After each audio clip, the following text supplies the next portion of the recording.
Último bloco do Manhã Boa Nova aqui pela TV Mundo Maior e Rede Boa Nova de Rádio. Aliás, Vanessa, você gostou desse novo formato com mais tempo? A Deise adorou, né? É, a gente. Quando falou o último A gente- bloco, eu fiz assim, ah, A Deise tá em casa, né, Deise? Sabe estamos, tudo Mas já. agora dá para falar mais, dá tem pra mais falar tempo. mais, eba.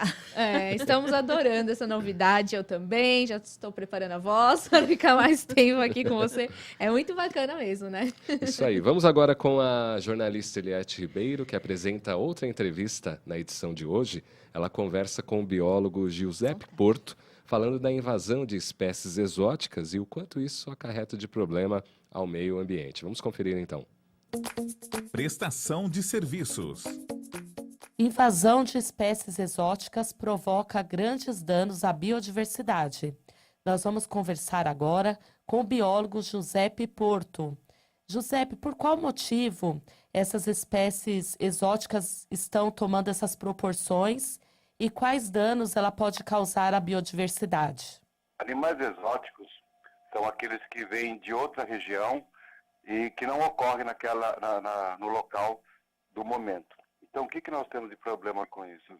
Um animal que não é da área, que não é daquele local, ele não tem predador natural, ele não tem quem o controle, então ele começa a dominar a área. Dominando a área, ele começa a cada vez mais destruir o ambiente, ocupar, já que não tem predador, né? E começa a ter uma série de interferências na fauna local ou na vegetação local. Isso pode acontecer tanto com animais, como pode acontecer com plantas também. E, Giuseppe, de que forma essa invasão pode acarretar danos aí ao homem também, além da fauna e da flora? Por exemplo, vou dar um exemplo bem prático. Há uns anos atrás, as pessoas, né, acabaram trazendo para o Brasil o javali. O javali não ocorre, é um tipo de porco, não ocorre naturalmente aqui no Brasil. Foi trazido para cá, perdeu-se o controle, fugiram das fazendas e começaram a tomar conta da área. O que esses animais fazem? Bom, começa a destruir a vegetação, isso traz prejuízo para o homem, porque ele destrói inclusive as plantações, e ele compete com a fauna local. Quem é que acaba perdendo? Não só a fauna local, como o próprio homem, a partir do momento que ele perde as plantações, e os animais vão entrando, invadindo e destruindo tudo que ele tem pela frente, porque ele não tem que o controle. E, Giuseppe, de que forma o homem pode ajudar a não ter esses problemas, evitar essas invasões, algo que o homem possa fazer para minimizar esses danos? Olha, o homem é totalmente o responsável por isso, né? Por exemplo, quando alguém vai fazer trazer alguma espécie de fora para o Brasil, por exemplo, o que a gente faz? Ele tem que tomar todos os cuidados possíveis imaginar para que esse animal não fuja ao controle, ele não consiga sair. E se por algum motivo ele perde o controle, ele vai, não quero mais trabalhar com essa espécie, ele procure algum órgão competente para ajudá-lo a resolver o problema. E não simplesmente deixar os bichos saírem ou simplesmente soltar na natureza, achando que vai para o mato que ele se vira. Não é bem assim, não. Então nós temos como controlar o início. A partir do momento que a coisa está instalada, o que se deve fazer? Bom, vários órgãos têm que entrar em contato, têm que entrar e fazer algumas ações conjuntas para tentar diminuir o problema ou para resolver o problema. Eliette Ribeiro para o Manhã Boa Nova. Agradecendo a participação da Eliette. E agora a Cassandra tem mais informações sobre a alfabetização. O que você pode acrescentar para nós, Cassandra? Então, retomando ainda, né, a questão do dia da alfabetização, da importância que a alfabetização tem em todas as nações, né, eu queria fazer um esclarecimento sobre o analfabetismo. Então, quando a gente fala assim, tem uma população analfabeta, então a gente tem que entender um pouquinho que esse analfabetismo ele tem duas vertentes. Né? Então, ele tem uma vertente que a gente diz que é do analfabetismo absoluto, onde a pessoa nunca teve contato com a escolarização ou teve um contato ínfimo, não produtivo. E nós temos a outra vertente que é do analfabetismo funcional, que a gente acaba ouvindo muito, né? das pessoas, dos jornalistas. Então, o que seria esse analfabetismo funcional? Para a gente poder entender, esclarecer um pouquinho, né? Ele é caracterizado pela capacidade que a pessoa apresenta de identificar letras e números. Então, ela até consegue codificar algumas letras e números, o nosso código alfabeto, porém, ela não tem a capacidade de interpretação do que ela lê. Então, ela apenas decodifica o código e não interpreta. Então, essa pessoa, ela assina um documento, ela assina seu nome, porém, ela não tem uma vida atuante como uma pessoa alfabetizada, né? Então, essa pessoa pode tirar título de eleitor? Essa pessoa pode, desde que ela comprove a escolarização, sim. Porque, infelizmente, nós temos muitas crianças e adolescentes que concluem o ensino fundamental, né, sem ainda estarem completamente alfabetizados. Entendi. Sem conseguirem interpretar um texto, fazer operações mais complexas, operações matemáticas mais complexas. Então, essa pessoa, ela sai alfabetizada, porém ele é um analfabeto funcional, porque ele não passa da decodificação. Diria que tem uma terceira versão aí do analfabeto, o de Facebook. Né? Você coloca lá, palestra dia tal, horário tal, na entidade tal. Tema tal. Aí alguém vai lá e comenta, onde é horário? mesmo? Qual é o Que tema? horário? Então tem o do Facebook também. Essa é a virtual. É a virtual. E aí a gente percebe que esse analfabetismo, tanto o absoluto quanto o funcional, ele compromete, né, o desenvolvimento pessoal e social do indivíduo. Sim. Com Né? certeza. Essas pessoas, ela tem o seu campo profissional restrito, né? Ela não vai ter tantas oportunidades profissionais quanto uma pessoa alfabetizada. Essa pessoa acaba desenvolvendo um sentimento de baixo autoestima, né? O que Verdade. compromete também o emocional, as condições psicológicas dessa pessoa. E muitas vezes eles acabam sendo excluídos do mundo social e do mundo do trabalho, né? Então, relegados como se fossem a guetos, né? Onde ali você não consegue se expressar alfabeticamente, como a gente fala, não consegue produzir um texto, produzir um bilhete, produzir algo escrito, ou até mesmo no Facebook, né?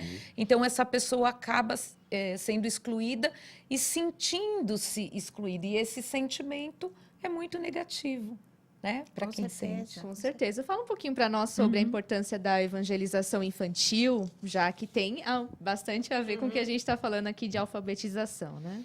Ah, sim, com certeza. Eu acho assim que as casas que oferecem evangelização, as casas espíritas, elas têm uma função de em primeiro lugar, né, de formarem cidadãos espíritas. Porque as crianças chegam lá e elas têm o primeiro contato, se não tiveram em casa, elas têm um primeiro contato com a doutrina, né? Então, elas são crianças, são consideradas pessoas em desenvolvimento, Sim. né? E essas pessoas em desenvolvimento, elas precisam também ter os valores éticos e morais sendo construídos juntamente com o seu desenvolvimento de caráter, de personalidade, né? E a doutrina espírita, ela contribui de forma magnífica com a formação ética e moral desses futuros cidadãos. É um código, né? Código de ética. São códigos de éticas, né? Então, Allan Kardec, ele decodificou a doutrina espírita para a gente, né? E ela sendo passada para as crianças aprendendo os valores morais da nossa sociedade, os valores transmitidos por Jesus, os valores codificados por Kardec, ela pode ser uma futura disseminadora da doutrina, né? E além de ser uma disseminadora, uma trabalhadora em prol da doutrina, a gente percebe que ela vai crescer num ambiente onde o amor e a caridade vão estar presentes. Sim. Né? E eu acho que os dois principais nortes que a doutrina dá, principalmente nas casas de evangelização para crianças, são essas: é o amor ao próximo e a caridade. Legal isso. Né? Muito importante. E agora nós vamos acompanhar a entrevista que o Cláudio Palermo fez com o escritor José Reis Chaves. Vamos acompanhar.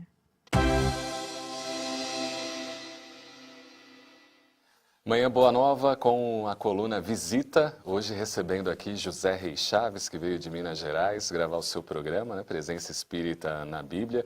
E a gente aproveita para conversar com o Reis Chaves aqui no Manhã Boa Nova. Seja bem-vindo, José Reis Chaves. Obrigado, é um prazer estar aqui com vocês nesse programa de grande audiência da Rádio Boa Nova e TV Mundo Maior. E estou aqui à disposição de você para Bacana. algumas questões que você quer perguntar a mim. Legal, a honra é nossa. Bom, eu queria te perguntar o seguinte, há uma polêmica aí em algumas palestras espíritas que uns palestrantes afirmam que Jesus renunciou praticamente a Deus ao afirmar ali, Pai, por que me abandonastes? Já outros palestrantes não, afirmam que ele não falou isso, ou está citando um poema ou um salmo. Como é que você vê essa questão, Chaves? De fato, Jesus estava passando naquele momento por um grande sofrimento e, inclusive, o Evangelho fala que ele chegou a suar sangue. Então, isso aí poderia ser um desabafo dele, humanamente falando, Sim. porque Jesus era um homem de grande perfeição, modelo até para nós, mas ele, naquele momento de grande tensão, ele poderia ter falado alguma coisa nesse sentido, não no sentido de um desespero, Entendi. mas mais de um desabafo, de uma cartace. Agora, existem teólogos, tradutores da Bíblia, porque essa frase está no Salmo 22, no Velho Testamento. Alguns dizem que, na verdade, essa frase não é correta, ela foi mal traduzida. Então, inclusive, ela é do Velho Testamento. E os judeus, eles sempre tiveram uma certa resistência para dizerem que Jesus era o Messias, aquele enviado de Deus para trazer para nós a boa nova, o Evangelho. Então, algum tradutor judeu pode ter feito essa transformação, dando essa ideia, né, procurando, eu diria, prejudicar Jesus como o Messias, descaracterizando-o da sua missão de um ser humano que, como ele mesmo disse, ele era um com Deus. Sim. Na sintonia. Né? Tipo, Eu e o Pai menosprezando somos um. ele. Ele disse muitas vezes, né? Eu e o Pai somos um. Quer dizer, na sintonia. E como que ele iria falar isso? Como sendo, assim, desprezado totalmente pelo Pai, naquele momento de tanta tensão, de tanto sofrimento. Agora, qual que é a sua opinião? Na minha opinião, ele não diz, inclusive Blavatsky, que na sua doutrina secreta também aborda esse assunto, e ela fala que essa frase está errada. Foi mal traduzida ou foi transformada lá no seu original, no Salmo 22, que é do Velho Testamento, que é no caso do judaísmo. E como eu disse, que talvez algum autor, tradutor, quisesse descaracterizar Jesus como sendo o enviado de Deus para o nosso mundo, para trazer a boa nova, o Evangelho. Dentro dos seus estudos, como é que você vê fenômenos que alguns historiadores relataram, como céu se fechando, terra tremendo? Como é que você vê esses fenômenos? Podem ter ocorrido mesmo? Poderia ser uma coincidência, alguns tremores de terra, o sol se esconder bastante, de modo especial, atrás de uma nuvem, e ter havido um certo escurecimento de fato, mas que o autor às vezes enfeita um pouco. Verdade. Agora, dentro da visão espírita, podemos admitir que houve um fenômeno, ou mais de um fenômeno, porque tanto os tremores de terra como a escuridão, né? E fala também que muitos foram ressuscitados na hora, né? Que no caso aí são espíritos que se materializaram e que já tinham desencarnado e eram conhecidos da sociedade, do povo, e apareceram, não é? E que eles, no caso, falavam, ressuscitaram.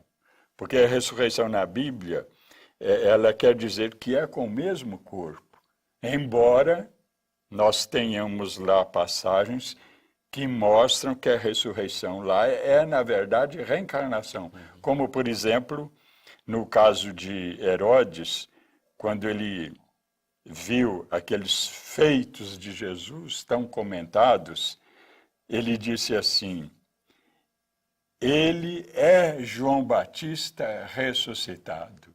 Acontece que não foi com o próprio corpo que Jesus teve, foi com, ou melhor, desculpem-me, não foi com o próprio corpo que João Batista teve, Sim. que foi para o cemitério, esse corpo dele. Então, era um outro corpo. E isso aí é reencarnação. É que se ele afirmou isso, é que ele já tinha conhecimento, né? Que era uma visão que ele tinha, e como rei, se ele tinha essa visão, o povo geralmente, então, tinha também essa visão, de que, na visão dele, Jesus era a ressurreição de João Batista, e que, no caso, então, na verdade, por ser em outro corpo, essa ressurreição Sim. é a reencarnação. Então, para os judeus, a gente vê que eles consideravam a ressurreição como reencarnação. Porque, na verdade, o que ressuscita é o espírito. Verdade. São Paulo diz em 1 Coríntios 15, 44, temos dois corpos. Um corpo espiritual e um corpo natural, carnal. E que ressuscita o corpo espiritual. Ele que ressurge e não o corpo. Não o corpo, né? Bacana. Coluna Visita do Manhã Boa Nova, recebendo aqui José Reis Chaves. Obrigado, Chaves, e venha sempre aqui nos visitar. Será um prazer, sempre. Muito obrigado, e muito obrigado também aos telespectadores e radiovintes que nos estão assistindo. Meu abraço fraterno para todos. O abraço é nosso, voltamos aí com a Vanessa. Tá aí, Cláudio Palermo, parabéns pela entrevista. Gato. Obrigado. Eu tinha que falar, Cláudia. Obrigado. Sou tímido, viu? Tá vermelho. A Cassandra agora vai divulgar os trabalhos da Casa Espírita, Joaninha, os dias de horário, os trabalhos que são feitos. Fala um pouco para nós sobre a casa lá, Cassandra. Sim, vou discorrer um pouquinho sobre os trabalhos que acontecem lá, né? Então, a Casa Joaninha, ela foi fundada no início desse ano com o objetivo de desenvolver algumas ações de caridade lá dentro.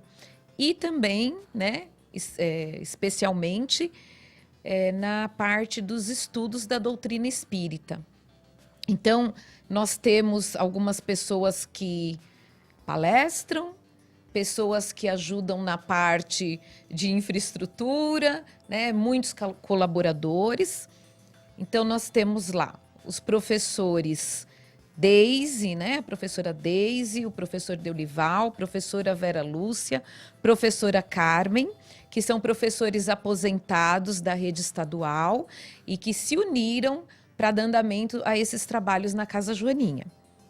Nós temos como colaboradores também o Flávio, a Luciana, a Daniela, o Eduardo.